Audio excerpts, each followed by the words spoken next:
Some 70% of the Earth's surface is covered by water, but people are encountering sharks much more often than you'd expect. Now imagine a shark so large that it's 2 to 3 times the size of a great white. Yeah, kind of a school bus size animal. A creature mammoth enough to swallow a sea lion in one bite. They dismember their prey by shaking them violently. This top-of-the-line predator has no challengers.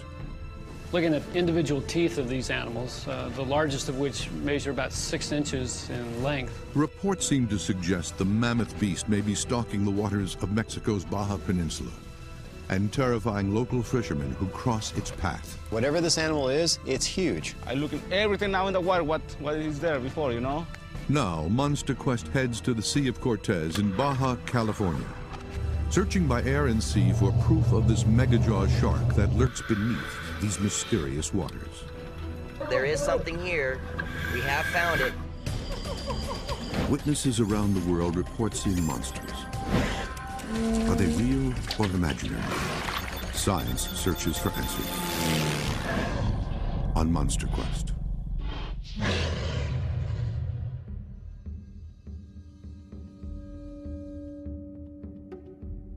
The Sea of Cortez runs between the Baja Peninsula and the Mexican mainland just south of the California border.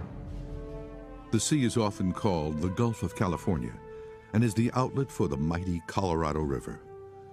It's also home to some of the most feared aquatic creatures in the world, including the giant squid, the great white, and something else.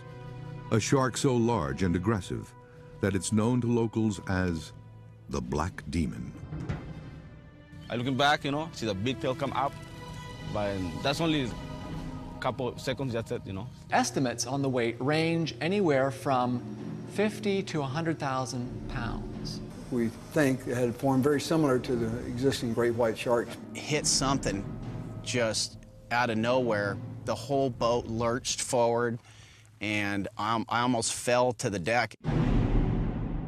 Eyewitnesses describe a massive shark anywhere from 20 to 60 feet long, with dark black coloration and huge eyes. The large beast is most often seen rapidly rising to the surface before diving just as quickly, its giant tail whipping wildly as it disappears to the depths of the sea.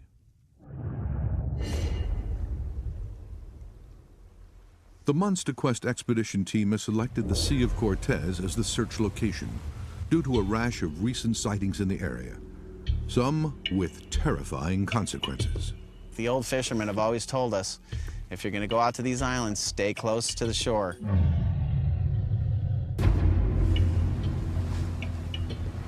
Fisherman Eric Mack was on his way to a tournament in the Sea of Cortez. Usually we'll stick a little closer to shore for safety, but I decided to cut across because it was kind of a nice day, and next thing you know... Mack hit something that stopped his boat cold. Totally unexpected. Big, loud sound, the motor, oh, just incredibly powerful stop. Pretty much I thought it ripped the motor off the boat at first, and I turned around, immediately shut the motor down just in case it had, you know, pushed the motor up against the boat. And I looked back and checked the prop. I could see there was some major prop damage. It was then that Mack saw what he believes hit the boat. I could see this tip of a tail just come up and whip around real quick. I mean, it was probably 5 feet out of the water. It was real scary. It was one of the scariest things that's ever happened to me on the ocean.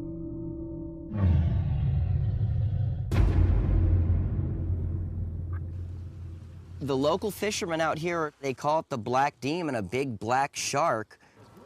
Dale Pearson is an expert diver who has led countless excursions to the Sea of Cortez. It could be a whale shark that all these people are seeing. Misidentification with sharks known to inhabit the area is one possible explanation of the sightings. Whale sharks are known to grow up to 46 feet in length, but the predatory nature described seems to discount this. The behavior of this shark that they're describing and the size of it doesn't really match up to a whale shark. The local reports also mention something even more ominous: large bite marks on the carcasses of seals and sea lions, something whale sharks, which are filter feeders and eat small vertebrate, like krill and plankton, wouldn't do.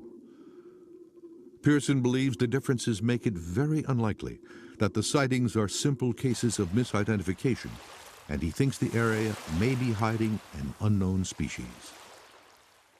Man, in the Sea of Cortez, you find everything. I mean, the place is just like a living soup of life. There is a plentiful food supply in the Sea of Cortez, making it an ideal hiding place for a megajaws predator. The considerable depth of the sea may explain how a new species could be found here. The lower portion of the Gulf drops down to roughly 12,000 feet.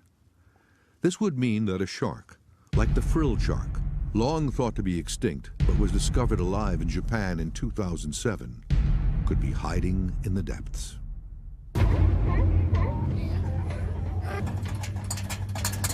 The expedition team will launch a search by air and sea in an effort to locate and capture video proof of the species of giant shark. Scott Cassell will also be diving deep into the dark waters to try to answer this feared local mystery. I know that there's an animal here that is the basis of their myth. There's a factual big predator here, and I'm really looking for it. I really want to find it. They will focus their search in the northern section of the Sea of Cortez. The area is full of food sources and would be a natural feeding ground for a monster shark.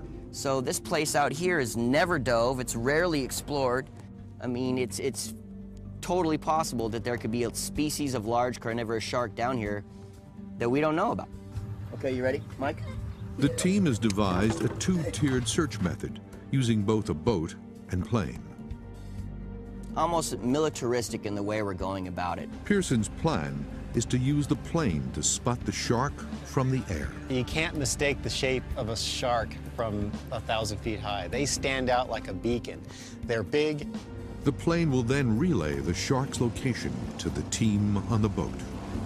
The idea is to spot your target from the air, intercept your target from the sea, deploy in front of the target, communicate back to the boat what's going on, and film it so we can get the information for other people to make the decision on what's actually going on here. Well, the Sea of Cortez is rugged and often unforgiving. Its search area gives the team a much greater chance of achieving their goal.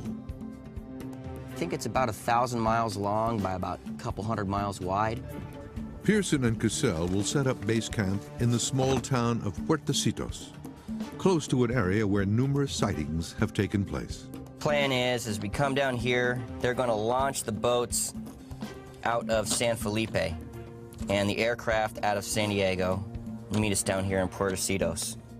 The divers have come prepared with the latest specialized dive gear. This is a Ziegel rapid diver system, has a 20 cubic foot pony bottle down here, and it enables us to throw this on really quick, hook up, and deploy into the water very, very quickly. This is just another one of the tools for us to get in front of the animal as fast as possible to hopefully find out what this thing is out here. It's what we need for this expedition. Rocket 1, this is Expedition Team 1. Pearson checks the rest of the gear they'll need for the dive. We've got all of our communication systems, the rapid diver deployment systems, underwater cameras with laser rangefinder, measuring devices on the front, medical gear with oxygen rebreathers. Pearson and Cassell load up the boat. Their first stop is Lobos Island, which has a large population of sea lions and seals. Their plan is to search for any evidence of a monster shark. They annihilate sea lions. They just shred them up, and they're so big, sometimes they eat them whole. Sea lion behavior can also be an indicator of large predators in the area. The sea lions will go down to a certain depth, and then they won't go any further into the open water. So if I see that behavior, it's a good indicator that a big predator does live here. Diving in an area with the threat of shark activity also means taking a different approach than recreational diving. It's really important that you put yourself out of the food chain by making yourself either difficult for the predator to find or so obvious to the predator that you're not in the prey loop. The plan underneath the water is to get up tight to the shoreline and weave our way down through the rocks. It's the only real safe way to dive the area. You don't want to be out here in the open where the hit zone is. The hit zone indicates open water, and it is not where the divers want to encounter a huge carnivore. They are prepared for a dangerous dive and quickly go into the water.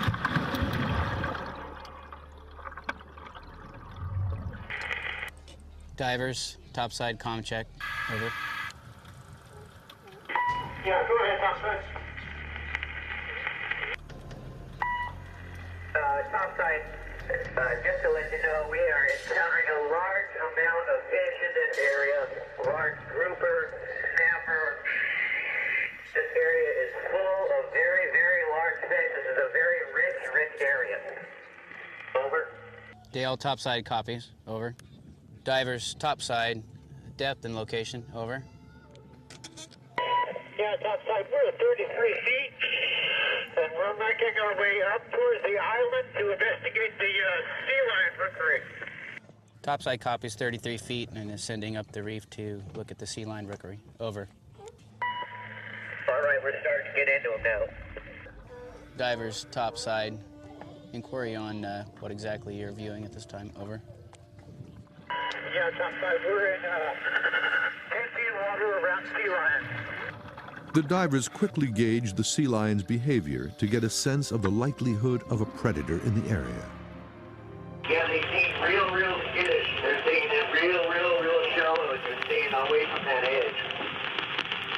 It's like they see something we don't, and they all just get out of here in a second. Yeah, I noticed that too. What does that tell you about their behavior, about what's around them?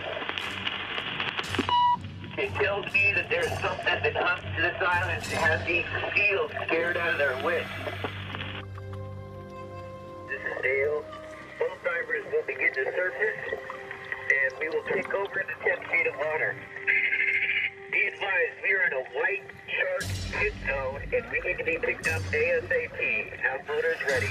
Dale, this is topside, I copy. The spot seems a likely area to find the predator. This place looks so sharky. They would come right off into the rocks and they would stay there and they would look at you and they wouldn't go into areas where the white shark could travel. And there's just enough plankton bloom right here so that the shark can very stealthily stay down low and then lunge up to the surface and grab its prey. And these sea lions know it. So there's big predators here, without a doubt. What are they? We don't know. Without a doubt, there's something here. That's classic sharky behavior. I'm assuming that whatever here that's eating these sea lions ain't taking a bite. When he comes in, he's just eating the whole thing whole or killing it and taking it. We're in the right spot. We're definitely in the right spot.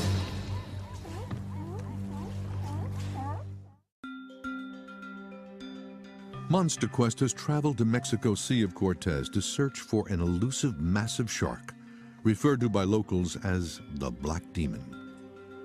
The 1975 movie Jaws captured the public's imagination and made people afraid to go in the water. Now, witnesses here claim to see a shark more than twice the size, stalking the sea. And the expedition team is currently searching for an explanation. Is it a known shark species, an undiscovered animal, or possibly a living relic of the biggest shark known to man? You're talking about a coastal area that has deep waters that go down to almost 10,000 feet, an abundance of sea life. Steve Alton is an author who's written about Megalodon, the largest carnivorous shark known to have ever inhabited the Earth's oceans. Carcharodon megalodon, or Meg for short, was essentially the nastiest predator that ever existed on this planet. It was a 70-foot, 70,000-pound great white shark. If you can imagine a great white shark the size of an 18-wheeler, that was Megalodon. Experts believe these creatures went extinct 1.5 million years ago. So if they were surviving today, they would have at least survived 2 million years ago in the deposits that are preserved here in San Diego. So the fact that we don't find them is additional evidence that they're no longer here, that they're extinct. The only remains to ever be found of the Megalodon are its massive teeth, 3 to 4 times the size of a great white's. Well, of course, we don't have full skeletons of these animals because they're, like all sharks, they have a cartilaginous skeleton, which really doesn't preserve in the fossil record. So we have to base it on their teeth. Today, one scientist's research seems to challenge the notion that the Megalodon died out millions of years ago. The HMS Challenger was a British expedition that set sail in 1872. For 4 years, it set about mapping the seafloor. And it was dredging up things from the seafloor. One of the things it dredged up were megalodon teeth, one of which was dredged up in the Western Pacific, somewhere around the Mariana Trench.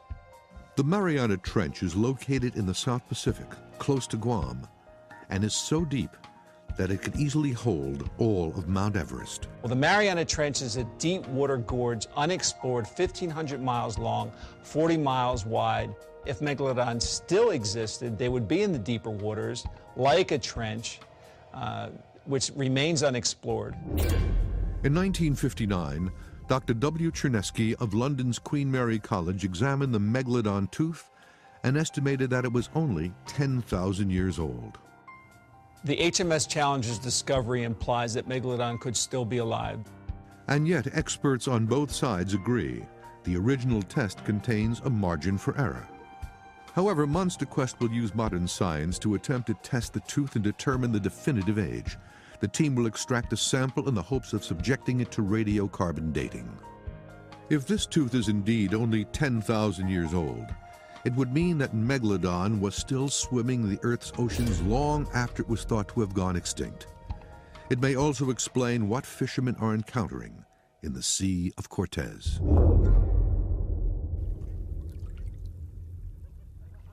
Dale Pearson and Scott Cassell are about to jump back into the area's dark waters, searching for this aggressive, carnivorous shark.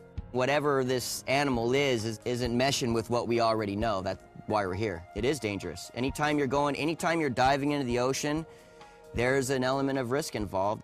When you jump in the water right next to it, they're surprised like any other fish, and they're not going to be in attack mode. The team is prepared to even use the camera as a defense against the creature. We have this wing on top of the camera, which is designed to put it in the shark's mouth if this gets in the worst case scenario. Pearson and Cassell are preparing to re-enter the water. Speed is key, especially for an ocean animal.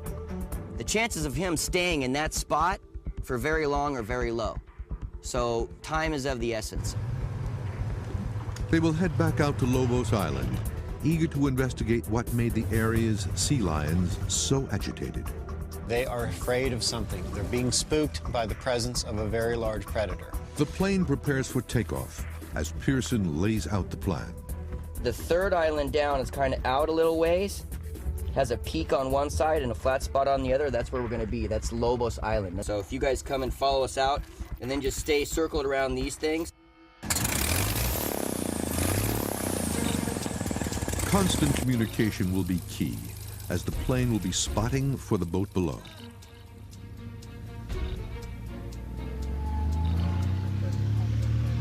Well, my role in this expedition is to be the spotter. So basically, I am hanging out of the airplane with the door open and my camera rolling as much as possible. The plane heads south toward the search grid area.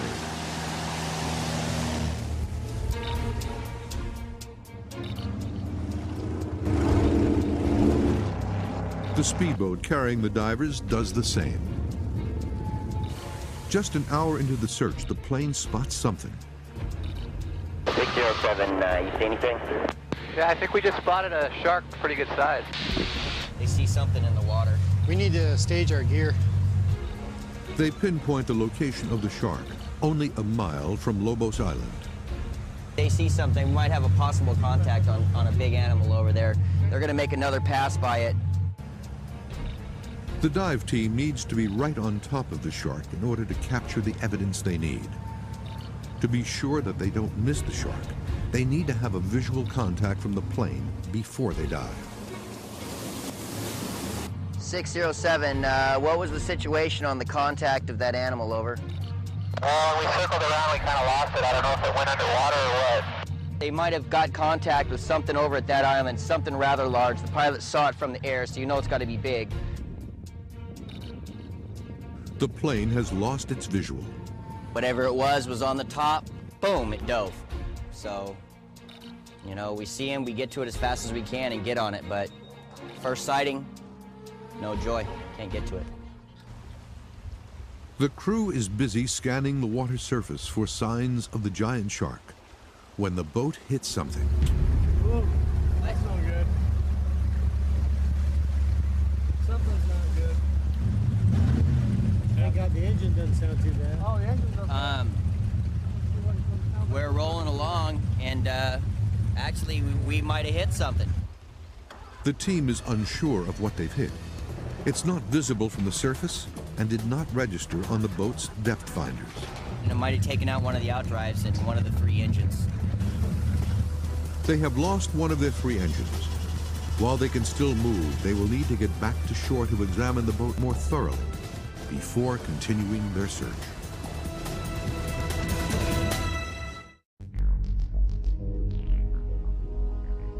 The fishermen of the Sea of Cortez off the Baja Peninsula are witnessing a giant shark prowling these idyllic waters. Monster Quest has journeyed to Mexico to investigate and try to capture evidence of megajaws. After a collision with something unknown in the water, the expedition team has managed to secure another boat and heads back out. This time they are looking for obvious signs of where other large predators have been seen feeding. What I'm trying to do is I'm trying to follow where the current lines are smashing together. And it makes like a debris field, and a lot of times you find big predators cruising in the debris field right there looking for food. The team radios the plane to see if there have been any visual contacts in the search area. As the plane circles, several possible targets are spotted. Rocket 1, Ocean 1. Any details on contact?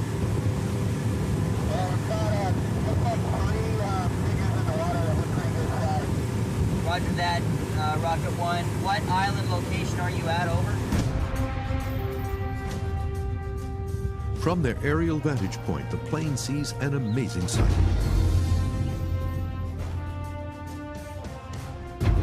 We got him, he's right below us, we got him. Roger that, we're off your mic, that location. The boat is only a few miles away. That's going to be a little bit off of your port side. Left turn. Copy port side, about how far? Oh, maybe 100 yards or so, maybe 200. We're right on top of it. All we got to do is just get one more contact and get some... Get in the water with it. Yeah, and get in the water and find out what the heck this thing is. As the plane passes over, the contact is lost. The disappearance seems to match the behavior described by the fishermen of a shark rising to the surface before dropping to the depths. Well, the water depth here right now is showing us 90 feet deep. And from the surface, you can see usually half that distance on a day like this. So if the animal's 40 feet or shallower, we're going to see it. After circling the area again, the team realizes that the shark has eluded them. We've had several good contacts in this area, but whatever animal or animals are, I don't know if they don't like the sound of the plane, but they keep dropping. So this is a good area. We just got to hit on top of one. The team's encounter has not been the first run-in with what the locals call the Black Demon. See the big tail come up, but that's only a couple of seconds, that's it, you know, not too long, and go. Only see his blood in the air, in the water.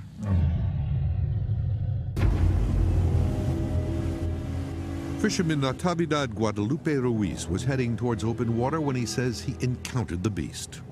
Well, it's a nice day like today, you know, really flat night, nice day. We go out, I got a big boat, 28 foot long, you know. In the middle of the Sea of Cortez, he says something hit the boat so hard, it caused it to lurch forward. We go to the front. I don't know what's there. I don't see nothing. The boat tried to stop, and then I hear a big noise, and something fly in the back. Ruiz immediately went to the back of the boat to investigate.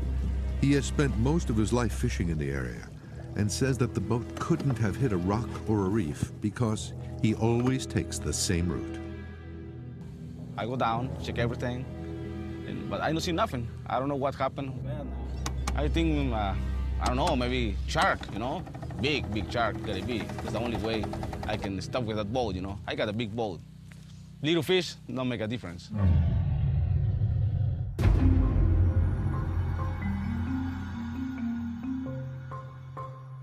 The Monster Quest team has returned to sea and expanded its search area. My goal here is to find this shape in the sea, jump in on it, and find out what it is. Yesterday, we spent the whole day out on the water, searching. Today, we have more assets. We have 2 boats in the water. We've got 1 boat out far. We've got 1 boat in close. We have air support circling our area. We have a contact right now. The plane is up in the air and has again targeted Lobos Island as the most likely encounter point. Almost immediately, a possible contact is made. 607 Rocket, can you do a low altitude flyby over our bow? We have a possible sighting, call to verify, call contact. 607 Rocket, we're on our way. Yeah, we saw a long footprint in the water, looking like something was coming up to the surface, but we haven't seen anything come up for air, so it could be what we're looking for. Keep driving forward, right here, like this. We've got a large shark that is off of our stern, 200 yards. We don't know the species yet, so we're gonna try to close in on it. Just off my left wing is where we saw it. Pearson and Cassell prepare to enter the water. There will be little time to capture the image of this dangerous giant shark.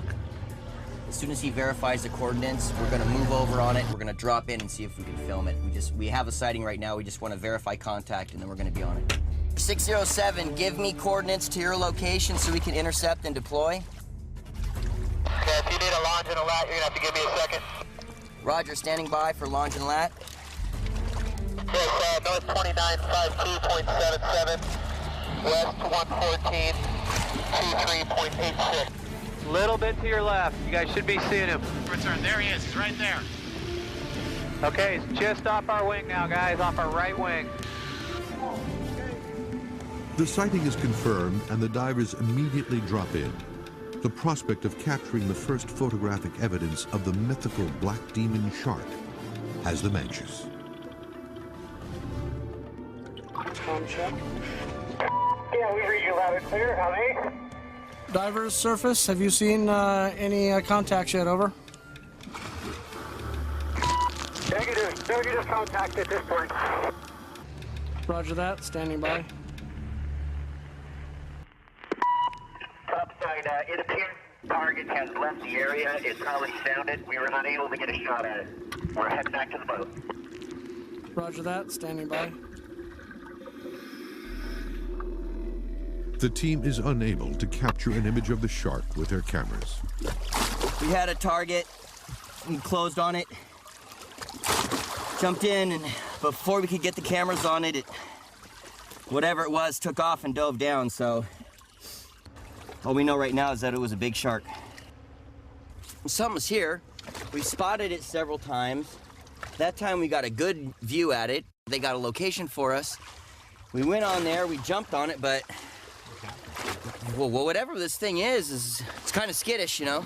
So I must have heard the boat coming or something, because we were on it pretty quick. Now it's gone, so nothing left to do but try it again. The team seems to be one step behind the creature. Ocean 1, copy. Ocean 1, loud and clear. 607, we were unable to film the target. How's your reconnaissance going? Well, we've combed that whole bay over there where we saw the one yesterday, and so far no joy. We might want to go ahead and start your grid patterns more to the north of your location. All right, 607, roger. Pearson feels they're just one more break away from capturing proof of the monster. I know it's out there, man. I know we can find it. It's just a matter of getting everything dialed in just right, you know? We've done a lot of these expeditions. We know what we're doing.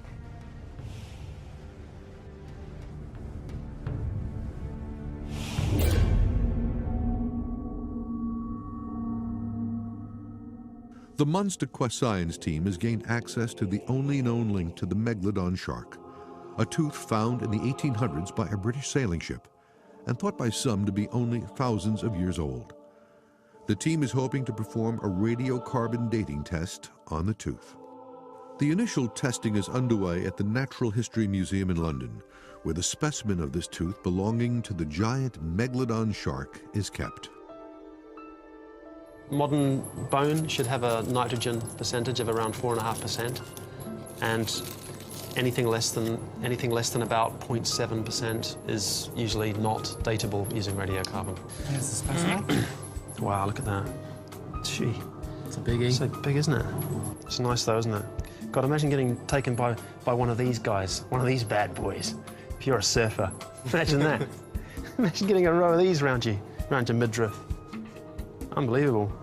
The first thing that strikes me is how thin the outer parts are. You know, there's nothing in the middle of it, is there? That's where we normally take a sample. But in the absence of that, I think the only thing we can do is really take a piece from here. I mean, we can see already that there's some been sampling here and over this side as well, so maybe perhaps a good idea to continue that. Yeah. Okay. I think I'll try and use a scalpel first to just make a cut along there rather than a drill, because it might just damage it a bit. It's actually, I can feel it cutting through, yeah. It's quite hard though. Yep, there it is. Yeah. That should be plenty. That's we need about 5 milligrams, but we can do it with 2, so that should be enough. Dave, we're going to take this back to the lab, and we're going to measure the nitrogen in it. If we find there's quite a high level of nitrogen, that almost certainly means there's protein in this. But if it's very low, then I think it's unlikely that there is any protein whatsoever. And it'll also tell us something about the chemical composition of the material. We need to take some more, but let's just take that one step at a time and just see. Yeah. The test will take several days to complete, but if there is protein present, the tooth could provide evidence of the existence of a monster shark, even higher on the food chain than a great white.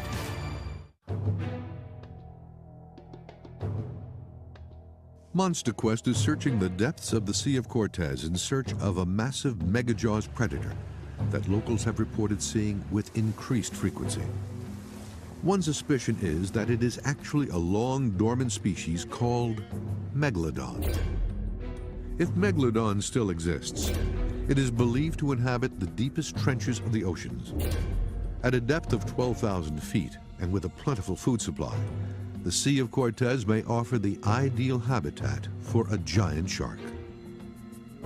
Monster Quest divers Dale Pearson and Scott Cassell are searching the Sea of Cortez for the megajaws creature that locals are witnessing. We're not looking for a 5, 6, 10, 12 foot shark. What we're looking for is 15 to 20 feet.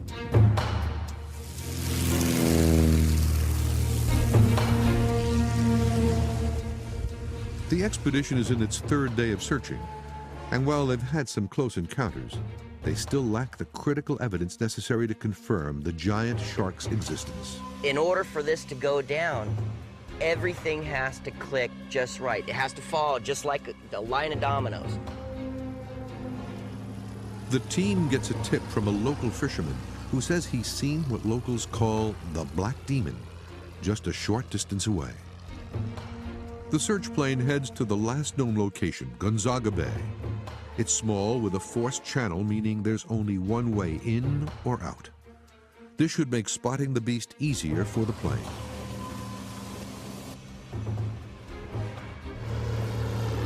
Ocean 1, you guys got a copy?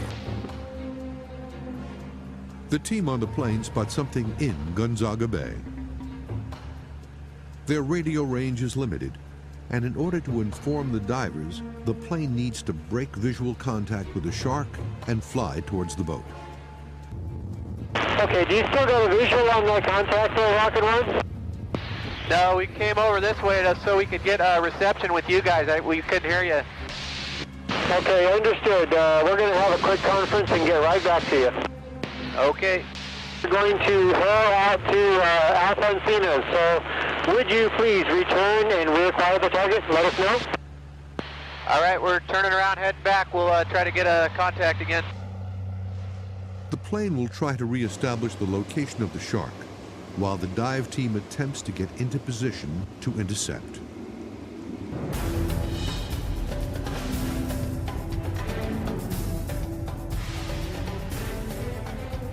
When we start circling, we lose them. When we come in off a fixed point towards the house, we see them every time. Roger that. We're going to stay in this location until we find him. He's here. We're going to find him. One, we have another sighting. What's your location right now? 470 north, 325 west. That's affirmative. You should be right near that location. Hey, you got a copy, Dale? Yeah, go ahead. Okay, just off my right wing, about in this location is where we saw him. Roger that. Okay, he should be off of your guys' starboard side. I got him. Okay, we got him. He's right here, you guys. Just off our right wing. Try to spot in the water if you can. I can still Just see off him. the right wing right now? Yeah, we can still see him. Keep circling. Are you still on him? Yeah, I'm still on him. Around. The camera guy's still on him. All right, now I lost him under the wing. The hunt for the shark now relies on establishing visual contact. Just passed him off the right wing, guys. Turn to the right here, Brad. I think I see something over there. Yeah, you guys are real close. We don't see it anymore. Right below us, right below us, just now, right below us. He's almost directly ahead, maybe a little bit to your left. I don't see him now. Nope. The shark is constantly surfacing and then diving, making contact extremely difficult. I don't see him. He must have went down, huh? Yeah, had to, because they were right on him. Rocket 1, we lost it. Can you keep doing a little flying for us, maybe a little higher to give us more vantage point? We'll do that, yeah, we'll climb up a little more. Yeah, we're not seeing him right now either. We think he might have gone. Right behind you. Right behind you guys, Roger that. Contact straight below you. Okay, hard to starboard, right over there, straight below us. Roger that. We're Oscar Mike, that location. Roger that. Try to keep your eye on him. Try to keep your eye on him so we don't lose him. It's go time. Keep going. He's right ahead of you. Right in front of you guys. Keep going. He's right in front of you. That is a nice shot. Got it. You guys got it? Awesome. The team finally gets the confirmed contact they need. The divers deploy into the murky waters, hoping to make an identification. Oh, they're in. Divers are in the water. I got him.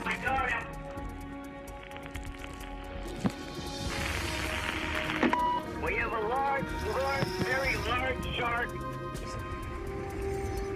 Watch out, you're gonna watch out. Turn it off, go!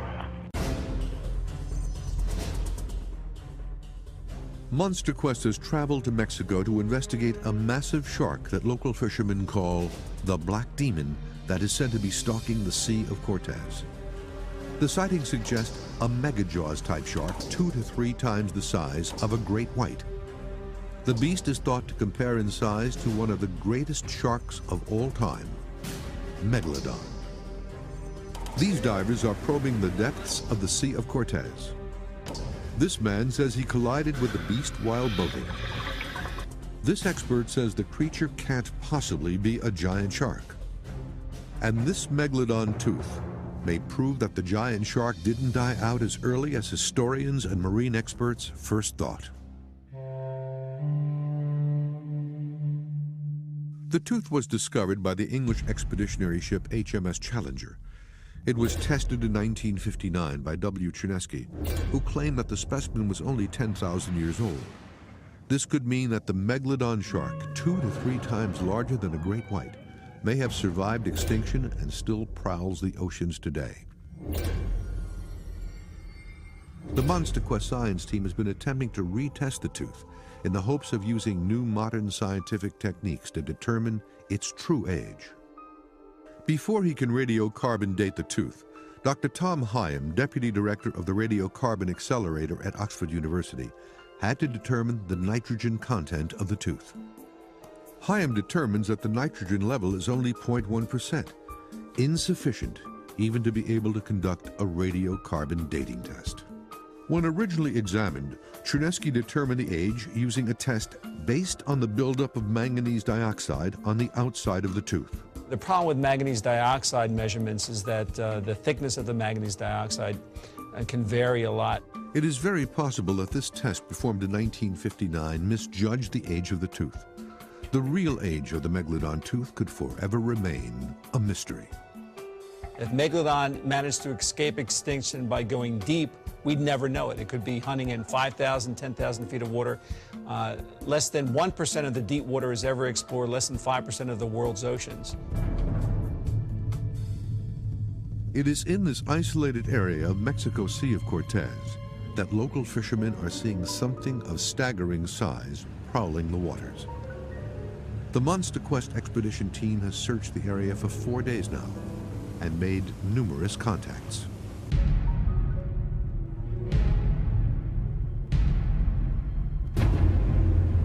We had several targets just disappear on us, and we started thinking, are we actually going to be able to get underwater and see this thing?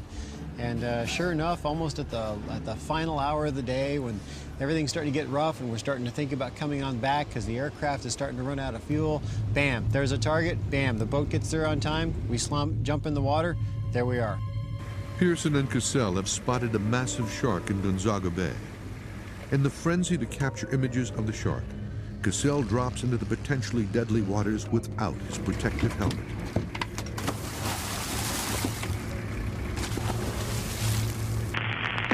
We have a large, very large shark. The divers move in for a closer look.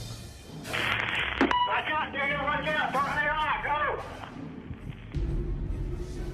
The team is finally able to get a visual of one of the Sea of Cortez's largest sharks.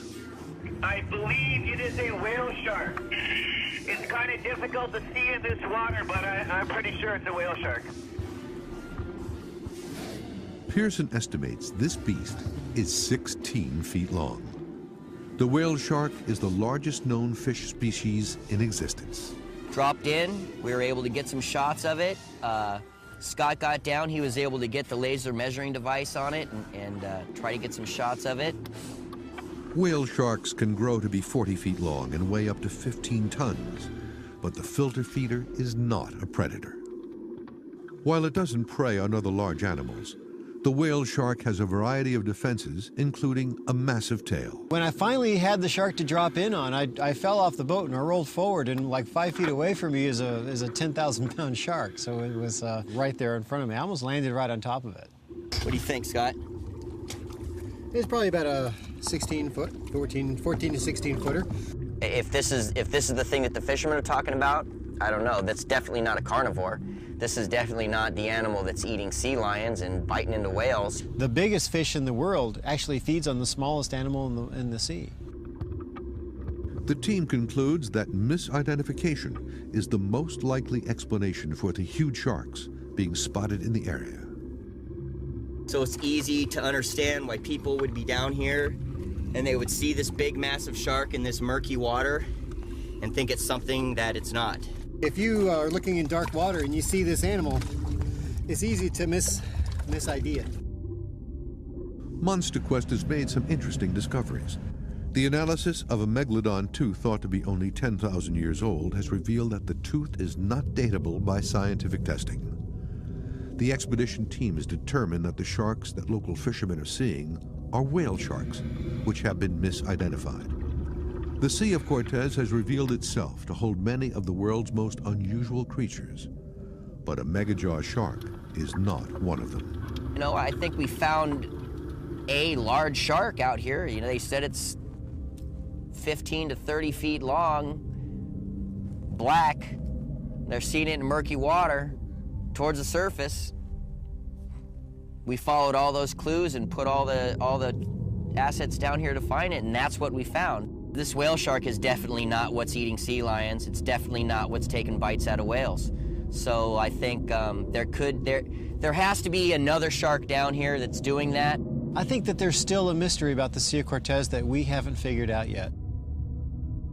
The ocean today is still a pretty dangerous place. There's a lot of activity going on. There's always the possibility that a 70-foot great white shark is still roaming our oceans, and what would it be like to run into one of them?